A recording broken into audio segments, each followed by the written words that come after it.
अब इस मुद्रा में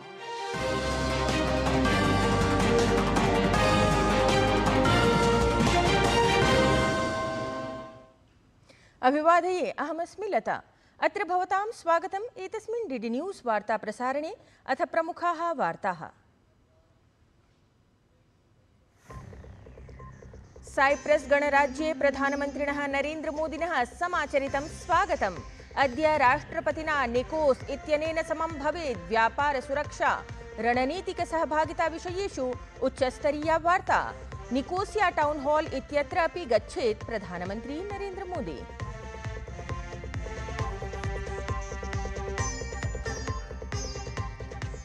भारत साइप्रस् गणराज्य सीईओ फोरम इत्यत्र प्रधानमन्त्रिणः नरेन्द्र मोदिनः वक्तव्यम्। गते दशकावधौ भारते सञ्जातः अभूतपूर्वविकासः। साइप्रस् गणराज्यम् असौ भारतस्य विश्वासयोग्यः सहभागित्वेन प्रतिपादितवान्। प्रधानमन्त्री कथितवान् यत् द्वयोः देशयोः सम्बन्धस्य वास्तविक क्षमता इतः अपि भूयोऽपि अधिका।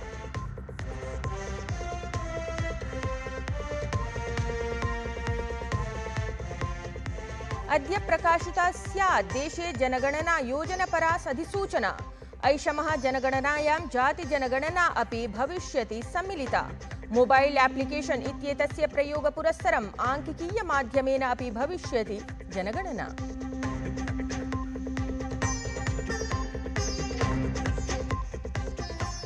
गुजरात राज्यस्य पूर्वमुख्यमन्त्रिणः विजय रूपाणी इत्येतस्य अद्य भवेत् राजकोट स्थले अन्तिमसंस्कारः। गुजरात राज्ये एकदिनात्मकः राजकीय शोकः।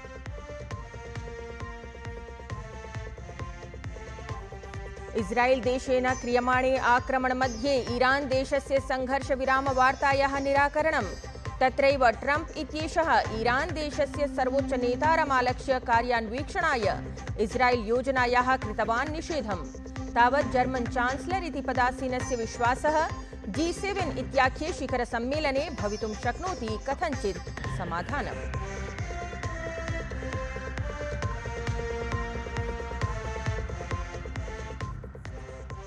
इदानीं वार्ताः विस्तरेण। प्रधानमन्त्री नरेन्द्र मोदी साइप्रस् गणराज्ये आयोजिते भारत साइप्रस् गणराज्य सीईओ फोरम इत्यत्र उपवेशने सहभागितां कृतवान्। अत्रान्तरे राष्ट्रपतिः निकोस् क्रिस्टोडोलाइट्स् इत्येषः अपि उपस्थितः आसीत्। तावत् साइप्रस् राष्ट्रपतिः अहमदाबाद विमानदुर्घटनायां प्रभावितान् परिवारान् प्रति दुःखं प्रकटितवान्। प्रधानमन्त्री नरेन्द्र मोदी भारत साइप्रस् गणराज्य सीईओ फोरम इत्यत्र उपवेशने उक्तवान् यत् गते दशकावधौ भारते सञ्जातः अभूतपूर्वविकासः। साइप्रस् गणराज्यं तावत् असौ भारतस्य विश्वासयोग्यसहभागित्वेन प्रतिपादितवान्। प्रधानमन्त्री कथितवान् यत् द्वयोः देशयोः सम्बन्धस्य वास्तविक क्षमता इतः भूयोऽपि अधिका अस्ति। हमने ईज ऑफ डूइंग बिजनेस के साथ साथ ट्रस्ट ऑफ डूइंग बिजनेस उस पर भी उतना ही बल दिया है। आज भारत में स्पष्ट नीति है, उसके साथ साथ स्टेबल पॉलिटी भी है। 6 दशकों के बाद ऐसा हुआ है कि एक ही सरकार लगातार तीसरी बार चुन करके आई है। भारत की डेमोग्राफिक डिविडेंड और टैलेंट से आप भली भांति परिचित हो और आपकी बातचीत में भी इसका जिक्र हुआ है। पिछले 10 वर्षों में डिजिटल रिवॉल्यूशन आया है।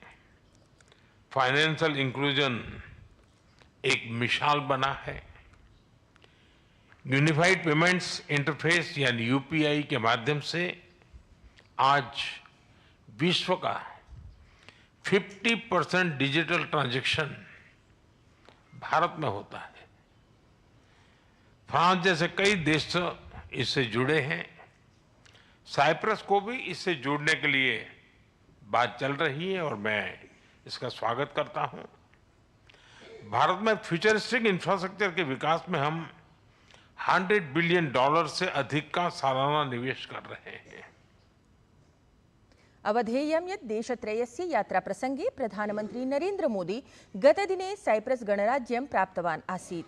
यत्र प्रधानमन्त्रिणः नरेन्द्रमोदिनः स्वागतं तत्रत्यः राष्ट्रपतिः निकोस् क्रिस्टोडोलाइट्स् इत्येषः कृतवान्। प्रधानमन्त्रिणः एषा यात्रा ऐतिहासिकी कथ्यते यतोहि दशकद्वयानन्तरं कस्यापि भारतीयप्रधानमन्त्रिणः प्रथमं तावत् साइप्रस् गणराज्ययात्रा जायमाना अस्ति। तत्रैव विश्रामगृहे प्राप्ते सति समुत्सुकाः भारतीयनागरिकाः अपि प्रधानमन्त्रिणः नरेन्द्रमोदिनः भव्यं स्वागतं कृतवन्तः। अत्रान्तरे भारतमातुः जयघोषेण अथ वन्दे मातरम् इत्याख्येन घोषेण गुञ्जायमानं सञ्जातं वातावरणम्। प्रधानमन्त्री नरेन्द्रमोदी अपि जनानाम् अभिवादनं मोदमनसा स्वीकृतवान्।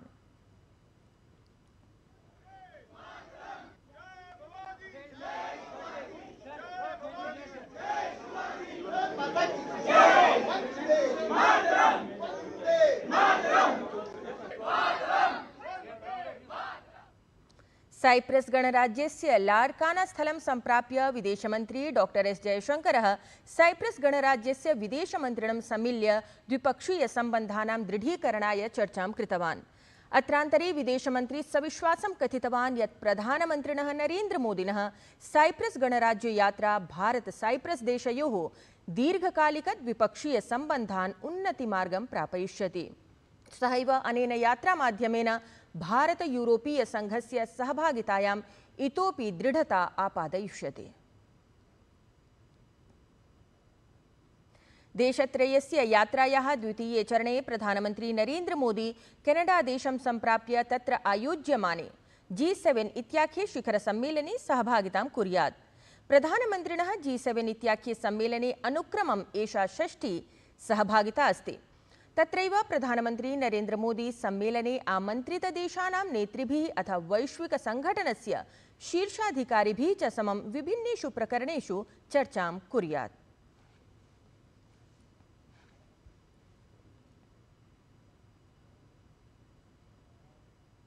उत्तरप्रदेशे स्थिते लखनऊ नगरे गतदिने केन्द्रीय गृहमन्त्री अमितशाहः अथ मुख्यमन्त्री योगी आदित्यनाथः 64,140 नवनियुक्तेभ्यः आरक्षिभ्यः नियुक्तिपत्राणि प्रदत्तवन्तौ। डिफेन्स एक्सपो ग्राउंड इत्यत्र प्रांगणे आयोजिते कार्यक्रमे गृहमन्त्री अमितशाहः कथितवान् यत् उत्तरप्रदेशस्य जातिसमुदाय जनपदानां प्रतिनिधित्वं कुर्वते आरक्षिबले एते युवानः सक्रियां सहभागितां करिष्यन्ति। सभी 60,244 युवाओं को मनपूर्वक अनंत अनंत शुभकामनाएं देना चाहता हूं। उत्तर प्रदेश का पुलिस बल पूरे देश में सबसे बड़ा पुलिस बल है, मगर कुछ साल जो रहे उत्तर प्रदेश की कानून और व्यवस्था बिगड़ती गई और हमारे 2017 में भारतीय जनता पार्टी की सरकार बनी, योगी जी मुख्यमंत्री बने, उत्तर प्रदेश पुलिस फिर से नई बुलंदियों को हासिल करने के रास्ते पर आगे बढ़ रहा है। अत्र अवसरे मुख्यमंत्री योगी आदित्यनाथः अपि कार्यक्रमं सम्बोधितवान्। असौ उक्तवान् यत् गते 8 वर्षावधौ प्रदेश प्रशासनेन सत्यनिष्ठया उत्तरप्रदेशस्य प्रायः 8.5 लाख युवाभ्यः प्राशासनिक क्षेत्रीय आजीविकावसरः प्रदत्तः अस्ति। पिछले 8 वर्ष में डबल इंजन की प्रदेश की सरकार ने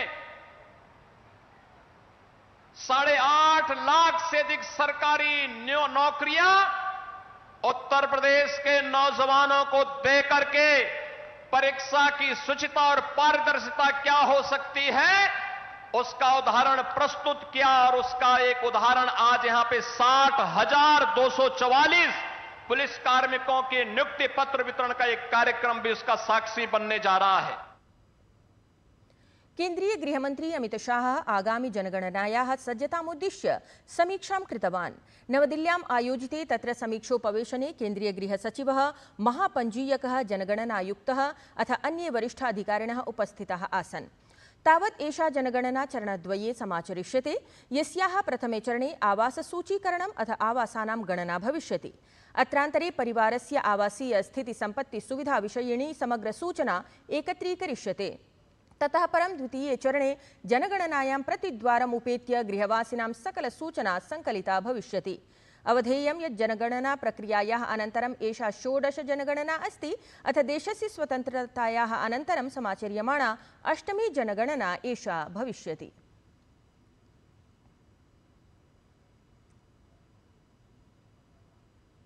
वित्तमन्त्रिपदासीना निर्मला सीतारमणवर्या लद्दाख प्रदेशस्य यात्रायाम् अस्ति। अत्रावधौ असौ लेह लद्दाख क्षेत्रे स्वयं साहाय्य समूहैः अथ स्थानीयोद्यमिभिः हस्तशिल्पोत्पादानां प्रदर्शनीम् अवलोकितवती। तदनु निर्मला सीतारमणवर्या शिल्पकारैः स्थानीयोद्यमिभिश्च समं संवादं साधितवती। वित्तमन्त्रिपदासीना एतदतिरिच्य हस्तशिल्पकाराणां रचनात्मकतां प्रशंसितवती। अनेन सहैव केन्द्रशासितप्रदेशे सांस्कृतिकरिक्थं संरक्षयितुं तेषां शिल्पकाराणां भूमिकामपि प्रशंसितवती। केन्द्रीय वित्तमन्त्रिपदासीना निर्मला सीतारमणवर्या लद्दाख प्रदेशे क्रेडिट आउटरीच इत्येतस्मिन् कार्यक्रमे अपि सहभागितां स्वीकृतवती। कार्यक्रमावधौ वित्तमन्त्री केन्द्रप्रशासनस्य प्रधानमन्त्री मुद्रा योजना PMEGP इत्यादीनां विभिन्नानां योजनानाम् अन्तर्गतं भूयोऽपि 5 कोटिरूप्यकाणां ऋणानां स्वीकृतिपत्राणि लाभार्थिभ्यः प्रदत्तवती। नवीन नवीकरणीयोर्जा मन्त्रालयः वैश्विक पवन दिवसावसरे बेंगलुरु नगरे विशेष कार्यक्रमं समायोजितवान्। कार्यक्रमावधौ केन्द्रीय मन्त्री प्रह्लाद जोशी भारतस्य प्रमुख उपलब्धिषु ग्रामीणविकासे च पवनोर्जायाः भूमिकां प्रतिपादितवान्।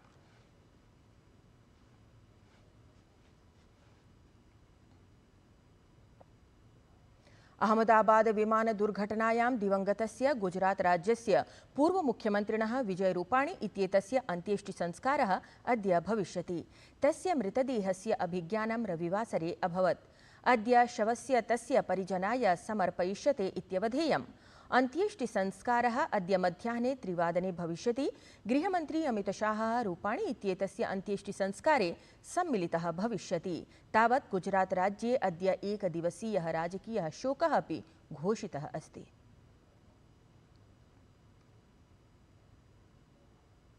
ओडिशा राज्यस्य पुरीनगर्यां भगवतः जगन्नाथस्य रथयात्रायाः कृते सज्जता शीर्षतां भजते।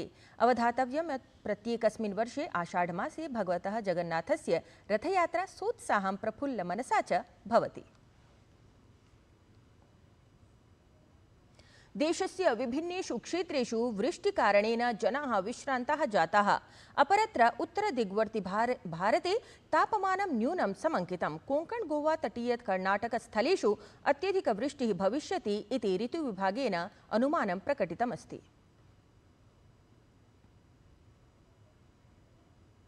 एतेन सममेव एतद् वार्तासंस्करणम् अधुना सम्पद्यते। अभिनववार्ताभिः सह पुनः उपस्थास्यामः। तावत् शुभं भूयात्।